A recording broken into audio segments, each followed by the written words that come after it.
Welcome to Essex County College's Community Education Forum TV series. Now here's your host, Mr. Alfred Bundy. Welcome to Essex County College's Community Education Forum. I'm your host, Alfred Bundy, and the Executive Director of Institutional Advancement here at the college. Our very first guest on today's Community Education Forum is the head of our nursing department. She's also been in the forefront of our COVID testing and our vaccine program here at the college. Please welcome distinguished chair of our nursing department, Dr. Gale Gage. Welcome. Hi, how are you, Al? Oh, I'm just delighted to have you share and be with us for a few minutes. You're actually our first person that's making a second appearance. Well, I shouldn't say that. Our president was on twice. But listen, what you do is so important. I'm so honored. excited. We just had to have you back to talk about a couple of key things. Thank you so very much. One of the flagship programs here at the college is our nursing department. Talk to us a little bit about the program and the type of training that our students receive. Certainly. Well, right now, as chair of Nursing and Health Sciences Division here at the college, we actually have 3 nursing programs running simultaneously throughout the academic year. We have our RN generic program, we have our LPN to RN bridge program, and we have an LPN certificate program. Now tell me the levels of service in the hospital or the medical field those different categories represent. Well, of course, the registered nurse, we like to say, is the autonomous nurse that goes out and provides not only basic care, but is usually the case manager, the team leader, the person that actually directs patient care for other members of the healthcare team. I see. So the most advanced one would be the registered nurse. The registered nurse. We hear all over that there's nursing shortages, or has been for quite a while. What's the situation here in this region, and how important is us to fulfill that gap, especially given some of the medical Right. issues? Well, I can tell you the nursing shortage is cyclic in nature. You know, it comes and goes. Right now, we're experiencing a nursing shortage secondary to the pandemic. The pandemic has really put an emphasis on the need for specialized nurses, nurses who understand that care now has become really acute and important in saving lives. And so we're always looking for those individuals who are able to quickly think and manage the care of our most vulnerable populations. We've probably don't give enough credit, because these are really what we call first responders. Absolutely. Am I correct? Yeah, first line health caregivers. Yes. I mean, without the nurses fighting during this pandemic, I really can't tell you, the numbers would probably be far greater in terms of those who lost their lives. I just read something recently where we're approaching almost 750,000 people who have died as a result of COVID. In this country, and the United States leads all other countries around the globe for COVID deaths. Speaking of COVID, we've had a testing site.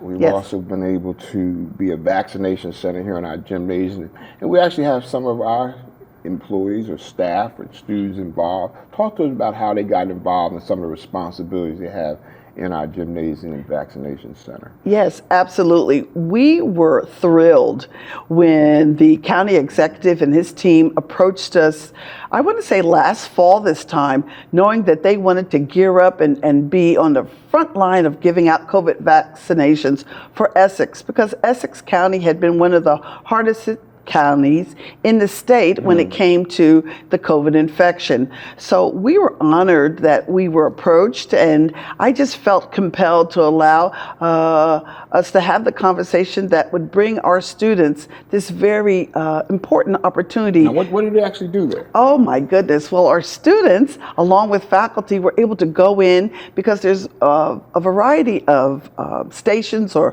processes involved in the vaccination actual. Yeah, I remember the different tables like Yes, so we were involved with intake before vaccination.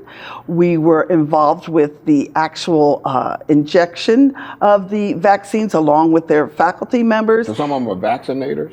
Yes, along with the help and the assistance and the supervision of their faculty members, and then they did the actual observation post-vaccination, which is important to make sure that no one had any type of untoward event or reaction to the vaccine. Now, I actually got my shot over in the gym, and so maybe one of our students was a monitor, was yes, doing that, but that's there's a number right. of people I couldn't really That's tell. right. So is this kind of also, besides the experience of helping and certainly being involved in a very critical issue, also working in a way to increase their resume to some way as far as a work experience, and they're actually getting compensated and paid, am I correct? Well, I don't believe they were being compensated. The compensation came in the fact that they had this really good clinical experience. Okay. It allowed them to come in contact with the community. It allowed them to showcase their skills that they had been, taught during the program. So it was really exciting to see the students be able to showcase their ability to perform. But it does help them as far as in their resume. Certainly. Anything that is noteworthy to potential employers that you have actually been, able to, practice and provide community service is a plus.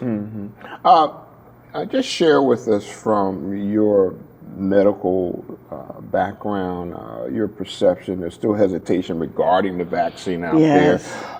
What is your professional opinion on the importance of receiving the COVID vaccine? It is very, very important. From everything that we're being told and from all the science that is out there, right now we're experiencing a resurgence of the numbers. So it's on the rise. It's on the rise, again. And it's mainly being seen in the unvaccinated. I see. So areas where there's not high vaccination. That's where we're beginning to see the uptick in the numbers of infectivity amongst the population, the unvaccinated. And so, of course, then that puts us all at a very vulnerable place because this COVID infection is something that I don't think the world has seen ever before in terms of, a virus and the effects it can do. I understand it's an awful disease. It is. It has. I think in the beginning, even the doctors and nurses weren't sure of what they were seeing in the whole sequela of events that were occurring. But shortly thereafter, as we were experiencing more and more cases, they were able to see how devastating this infection really was. And then, the deaths that were occurred, and the healthy and the unhealthy. It's just something that, again, the world has never seen before. Yes. Well, now it's winter, cold. We start getting colds and the flu coming around. Everyone going back in, yes. Talk to us about getting a flu shot now. Is that too many shots or what? Absolutely not. In fact, if one wanted to, you could get the flu vaccine and the COVID vaccine on the same day. There are two different vaccines. They're there for the coverage against two different viruses. So it's important that, yes, we get that COVID vaccine. But yes, we cannot forget that all right, so the flu. We need to make it clear. I know my doctor told me to take a flu shot also. Yes. So, and I know that maybe for some older adults, but it's for everybody. You Yes. can take both the flu Absolutely. and the vaccine. So you heard it here. You get your Yes. vaccination and your flu shot. 2 shots if you need it. Yes. Okay. Does it have an impact with pregnant women? Is there some concern? No, they're actually, again, advising that both the COVID and the flu vaccine are given to women who are, of childbearing age and who are pregnant. You know what I meant to ask you also, so thank you for that. Can you get the booster shot at our vaccination center? You can. Okay. Absolutely. And as you know, the CDC has recently come out and said that it's important for those who are immunocompromised, those in our population who are age 65 and greater, and of course, those who have comorbidities, the diabetes, the heart disease, the cancers, that they would then find themselves getting the booster. These are the preconditions that we hear a lot about. Yes. We're out of time, but before we go, I need you just kind of, if you can, share with our folks who are listening the time and the availability of when Absolutely. people can come to Absolutely. the Essex County College gym and to our site. Right. Of course, it's run by the county of Essex, and it is open Monday through Saturday, 9 a.m. to 4 p.m. And of course, now that they've opened up the COVID vaccine for children 5 to 11, it's extended on Monday through Friday to 4 to 7, and on Saturdays 9 to 5. Okay, and we're going to put those hours up to make sure people know. We Yes. got a lot of interesting things happening. Yes. Because we had a number of celebrities come through. We've had Yes. Queen Latifah come. Yes, get our us. Vice President, And Kamala then Harris. Kamala Harris came Absolutely. to just to promote the importance of vaccination. Right, especially in our community. Yeah. Well, we want to say to all those who are listening here at the college, we try to work hard to make sure our employees are vaccinated. Yes. We still follow a masking Absolutely. for all our students and staff. That is a priority. That's very important. And I just wanted to thank you to come by to reinforce this important for all that's listening, the importance of getting a vaccine. Dr. Gale Gage, thank you so much. You're welcome. My pleasure. Don't you go anywhere. We'll be right back.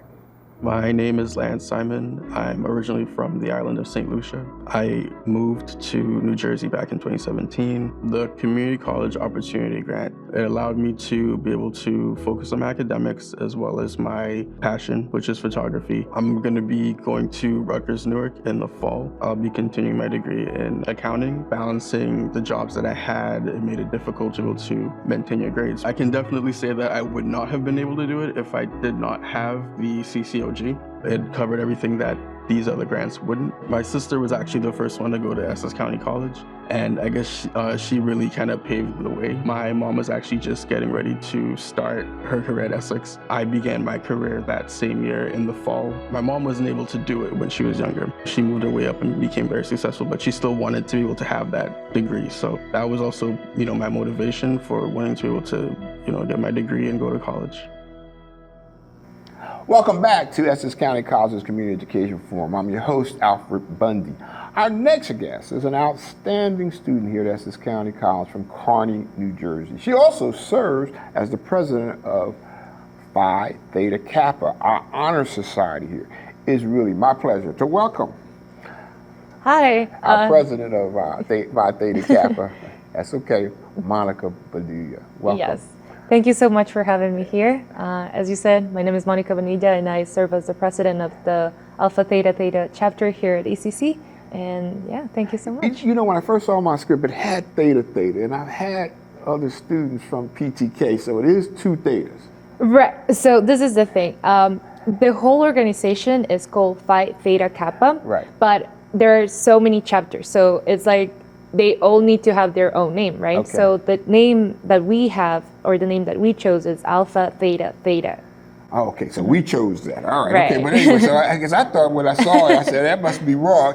Talk to us about this organization that's been around for a while that recognizes and works with honor students. And tell us about Phi Theta Kappa. Sure. So our mission is basically help high achieving students to become and grow as leaders and as students, not just in school, but also outside, and provide them with opportunities.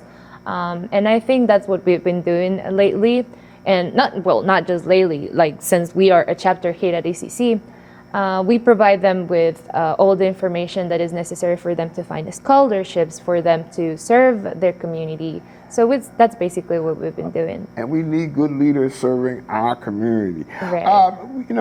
Now, what do you kind of like about being the president or being part of such a Sure. program? So I've always liked to be involved in the community since I'm a kid. I remember that I've been in all the little programs of the school and stuff. So right now to serve as president is really an honor.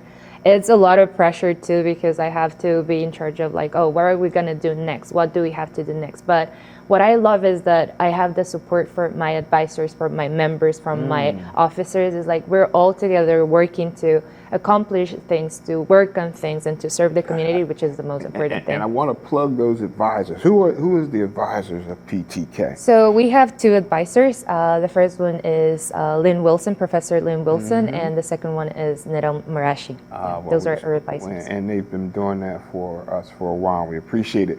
Let me just talk to you ask you to share with us about, I know you'll have like regional meetings, and then you'll have maybe national and catalyst get-togethers among honor students or PTK people throughout this region or this nation. Talk to us about what happened. I know you just had, I think, one in October. What happened in October? So this is the thing.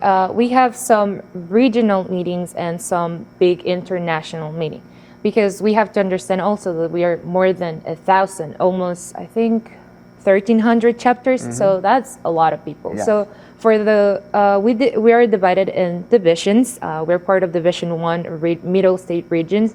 Each division has its regions, because many states, many chapters again. So the Middle State region meeting or event was in October, and we talk about leadership. So it was how to become leaders. We got a lot of people, guests invited, seminars, how to work. You how had to seminars and workshops on leadership. Exactly. Now, you have something else coming up in next semester or in the spring? So that's Catalyst. That's the international one. So that gathers all the chapters all around the world, basically, because we're not just in the United States, we're in 10 different nations, like Canada, Mexico, Peru. So that gathers all the students. That's going to be in Ohio, April 23rd, if I'm not mistaken. And that's going to be in person. This meeting that we just had, the regionals, was online because of COVID, of course. Yes, it was virtual.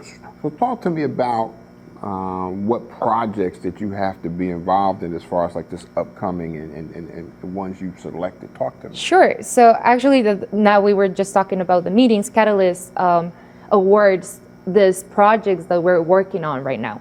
So we have two projects that we're working. The first one is a college project, and the second one is Honors in Action.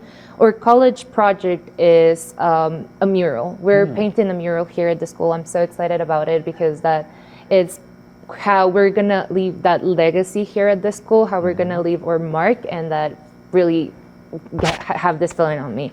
And then we have the Honors in Action, which is a research project that we are doing.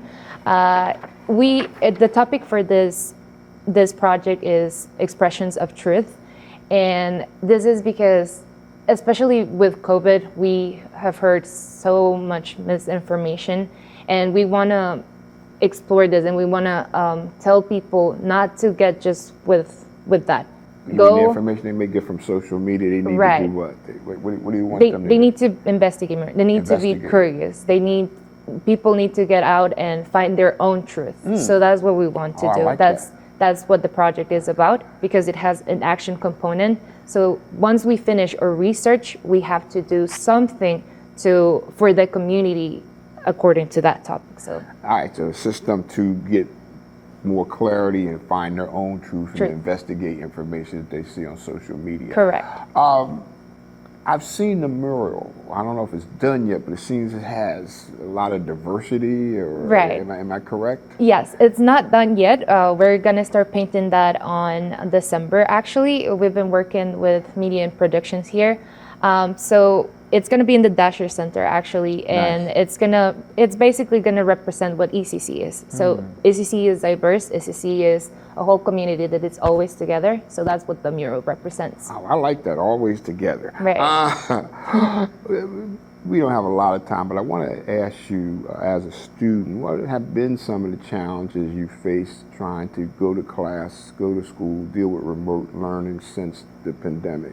How's it been? Right. I think the most difficult thing for me has been to connect with people, or to find that, because when you're on a camera or on a computer, it's hard for you to actually know how the person looks like or how it is. So it's been kind of hard for me to connect with people in a sense. So when I came back to... Has this been with the instructors or other classmates or both? It's both, yeah. Because when I came to school and I saw some of my professors that I had for the semesters I was virtual, I was like, hi, like this is Monica or something. I was always very active in class, and they're like, Monica, like I know I recognize you, but I don't know from where. It's like, oh, we had virtual classes. It's like, oh, that's why. Right. So I think that's been the most difficult thing, like that's not having that. That's interesting, right? And I know it's different for everybody.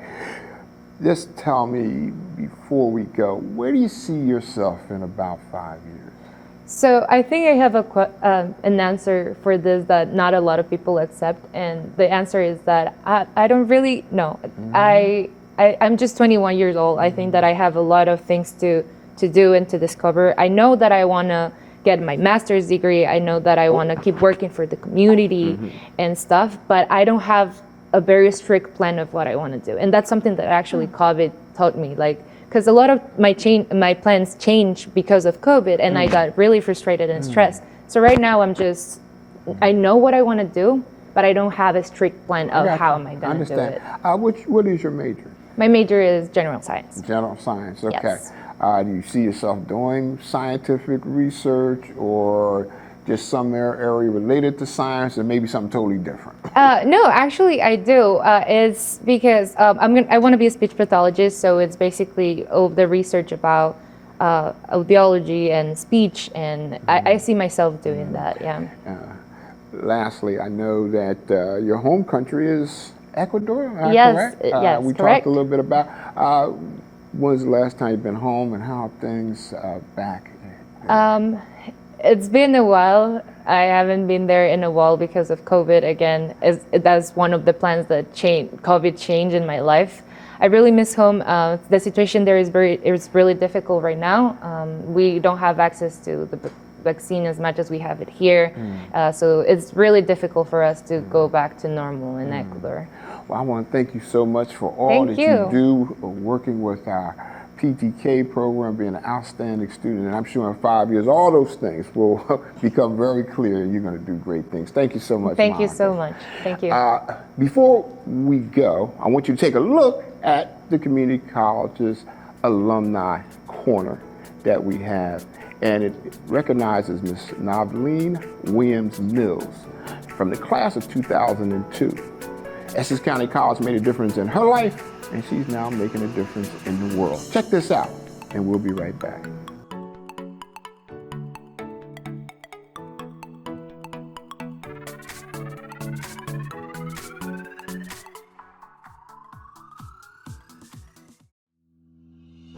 Essex County College kickstarted my career. The professors were a perfect fit and they challenged me. And today, I work as a software engineer. Essex County College was central to my success. They had my back. Who has yours? Be sure to check out Essex County College today. Your career begins here. You may qualify to attend college tuition free. Visit essex.edu. Welcome back to Essex County College's Community Education Forum. I'm your host, Alfred Bundy. It is my pleasure and honor to welcome to the forum the former mayor for the city of Newark, former New Jersey State Senator. And today we're going to look at a part of his career that some of you may not know about, but he's also the former athletic director of Essex County College. Please welcome the Honorable Sharpe James to the forum. Good to see you, Mayor. Still alive. Hey, listen, today, in our time we had together, we know we've had a lot of great athletes, and many of them went pro. I'm thinking about Al Adams and some of the just great Cleo Hill, who worked here and all that type of thing. And people don't know, I think Cleo Hill was actually the NBA. He's basketball. He was the basketball coach, but wasn't he the NBA rookie of the year? He was the rookie of the year, NBA. I think St. Louis Hawks was having outstanding player. Right. And then he kind of blackballed out the league or something in a year. He was too good. He was ahead of his time. Oh my goodness. And by the way, he had poor eyesight, but he could run the length of that court, make a basket, shoot. No one could understand him. He was so great ahead of his time. And I'm blessed to have said that I had a chance to meet and know him. But you were an athlete in high school. Just briefly talk to us about some of the sports you excelled in. Well, I was a jack of all trades, master of none. Baseball, soccer, track, of course, and swimming. So. And I don't want to give you age away, but blacks were playing soccer back then? Oh, come on. Yeah, we were interested. We used to kick cans and then kick anything. Right. Why not kick a ball? Yeah. But it was an all-American sport, international sport. And let me get this right now. Did you go on to be a physical ed teacher or that type of thing which schools were you? Well, Panza College, which merged with Montclair University, and I was the last class at Panza, which merged with Montclair. Yeah, which So is it's now called- Montclair State University. Yes, yes. Yeah, fantastic.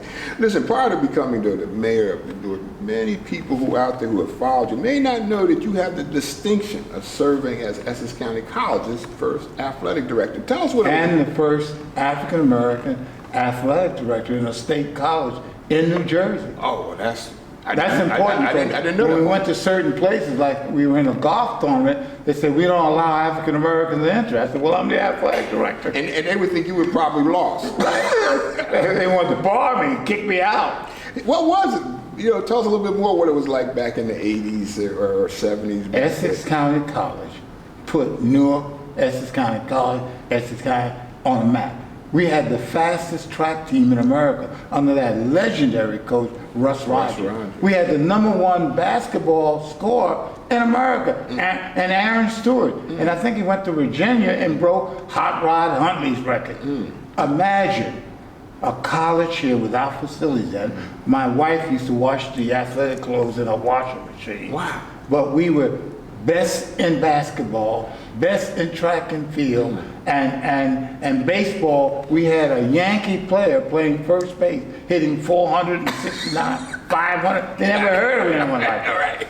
Essex County College, athletic, put this college. You know, there's a story you got to tell. You shared it with me at a dinner recently about what happened as far as us being a 2-year program in track running against 4-year colleges. Tell us what happened in the track. They felt there was something different about a community college, junior college versus 4. So we wanted to run in the Penn relays. Russ Rogers said, John, put us in a Penn relays. We called and said, no, you can't run in the sprint medley because you're a junior college. I said, wait a minute. They have the same eligibility. They're sophomores and freshmen, just like a 4-year college. We want to run. The people want to see the fastest team. No, you can't run. We took out an injunction on the then president, J. Harris Smith. And about maybe the Penn relays on a Friday, about Wednesday, all right, you're bluffing, you can run. They put us in lane 8 against the 7 fastest colleges and universities. Now wait a minute, lane 8, that's like that's the hardest lane. You right? give up. Right. You go home. Yeah, I used to run track. So we're in lane 8, 52,000 people screaming. Right. Little old Essex County College in lane 8, they sued to get here. We set a world record. Oh, you said? A world record. And to add to that, 7 of those members of Russ Rogers' team went on to the Olympics for their respective country, team, wherever they were. It was amazing.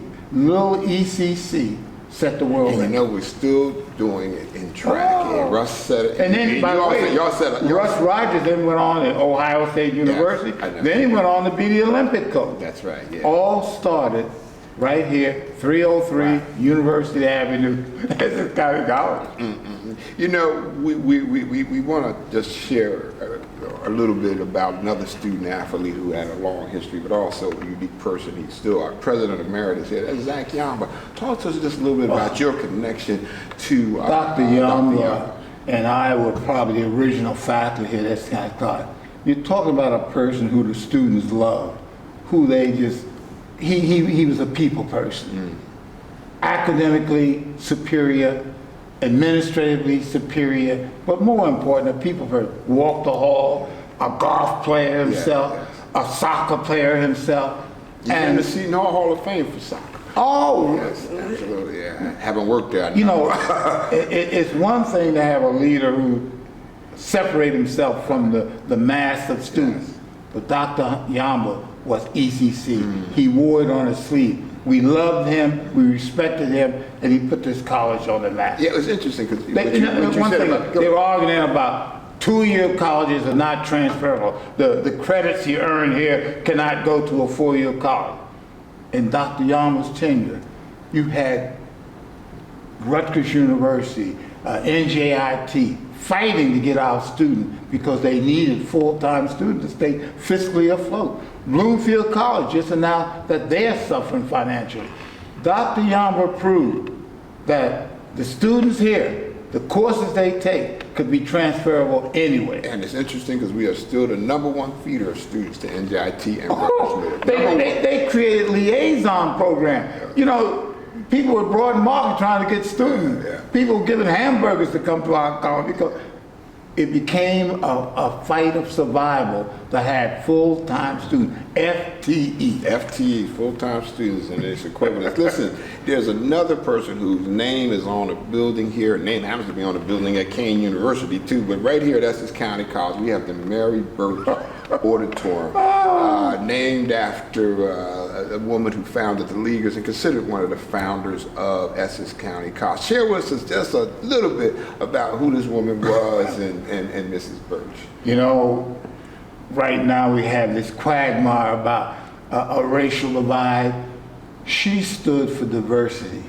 She stood for people coming together. And you come to these hostile board meetings and so forth. And Mary Birch would stand and speak about unity, about coming together, about we are family. Mi casa e su casa, familia. We're family. And then it was interesting enough because she was beautiful, fair-skinned. They said, well, who's that lady up there? Yeah, sometimes often people think she was white. They didn't know. I mean, you know. And you didn't have to be around long before she would tell you. Wait a minute. Right, I'm one of you. Yeah, I'm one of you. Tell you in a minute. Yeah. But what a voice. The most important thing we could say, a lady exemplary qualified, a fighter for the rights of people, civil rights, human rights, women rights, educational rights. She believed, I guess, what they call that anthem for the Negro College Fund. A mind is a terrible thing to waste. And we thank for Mary Birch. We thank for Dr. Younger. Don't forget J. Harry Smith. Don't forget all of them. J. Harry Smith was the first person of color as a president in New Jersey, if I'm not mistaken. Listen, before you go, I just want to give you a chance to just yell out because I know you and Southside High School is your band. Bingo! Everywhere you Bingo! go. So I'm going to just let you give a shout out to Southside, your high school. Well, now, be careful now. Right. I'm a Bulldog, but I coach at Westside, coach at Weequahic, so I wear a sweater of all the schools. All of them are my students. Hello. That's why I'm wearing the Newark hat now. I want to be careful. ECC and Newark. Listen. Good together, one together. Listen, forward man. Listen, no one can overlook the contributions you made to the city of Newark, but I'm especially glad to thank you today for your contributions you made here at Essex County College. I'm coming home. This is our first athletic brochure in the new mega structure. Oh, wow. So Isn't that something? it's coming home. Yeah, and I think you also brought some other clips that we're going to show of some of the other clippings of sports. Of ECC, putting this college and this city, county, and state on the map. Once again, thank you so much for being part of our glorious history here at Essex County College.